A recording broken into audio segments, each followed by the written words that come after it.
To get started as a mentor, creator, advisor, or trainer, visit Uplevelit.com. When you arrive at the site, click Become a Creator. You'll be prompted to create your account. Simply click Creator, upload a photo, enter relevant information. Once complete, you'll see our onboarding screen, where you'll need to complete a series of steps to get your profile set up. First and foremost, verification. Verification is an important step. There are two different steps here. Identity verification, where we ask you to scan your ID, and your tax and bank information. Both are needed to become a creator in Uplevelit. These are handled through Stripe, and none of your information is stored inside of the platform. Once complete and pending, you're going to want to move on with your onboarding task. Go back to your dashboard. Click the drop down on Getting Started. Here, you're going to want to choose offerings. If you're using our free starter package, you have the capability to create one-on-one and group sessions. If you upgrade to either our Pro package or our Premium package, you have the capability to be able to offer additional offerings.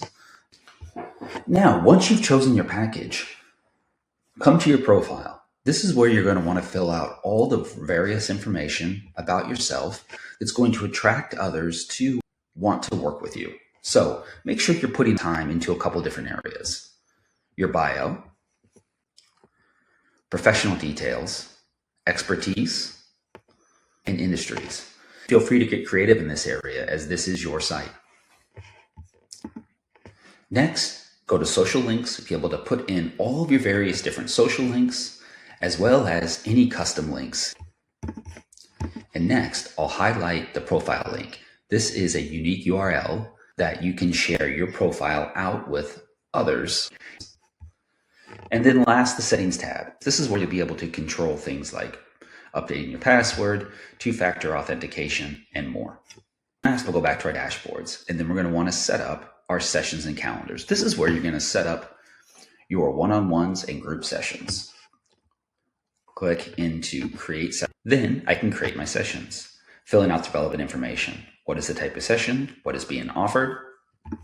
Price, dates that I want to be able to offer, and the times. The times are going to be based off of whatever time zone you are in. The relevant user will see the times updated in their time zone. We can see and confirm the dates here, and let's go ahead and create the sessions. And you can see that the sessions were created successfully, as well as the various different slots that are available. Any pending bookings you have will be here, where you'll be able to look and understand what the user hopes to get out of the meeting, what they're needing help with. And you're going to have multiple different options. You're going to be able to accept the booking, ask a question back to the user, or to decline the meeting because maybe it's not your area of expertise. Additionally, on a dashboard, you'll also be able to see how much revenue you've generated this month. And then you'll be able to go in and get additional information such as your total revenue, total bookings, the breakdown of your revenue, who's purchased what, and when. And there's a few other areas that you want to pay attention to. Storage. This is where you're going to be able to monitor and manage how much storage you need on the systems for your various different offerings. If you decide that you need more, our various different packages have different offerings for storage. And then lastly, I'll come over here to emails. This is a way for you to be able to interact with users or for users to ask you basic questions. Now, the difference between emails and paid questions, our emails are going to be more specific, asking, hey, do you cover this topic? Hey, would you be able to help me out with X, Y, and Z? Not, I need help with. There's a difference between the paid questions there. And anytime there is an email or a paid question, you can simply refer them to one or the other. Hey, this is not an email, this is a paid question. Or sure, yes, we offer that. And you can correspond with users. There is a limit to the number of emails that you can send each month.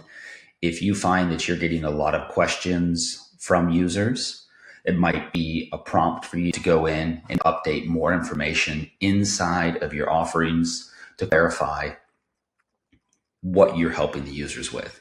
If you decide that you, as a creator, need more than 6 emails per month, please just let me know. I keep it low so that creators and users can't spam inside of the system.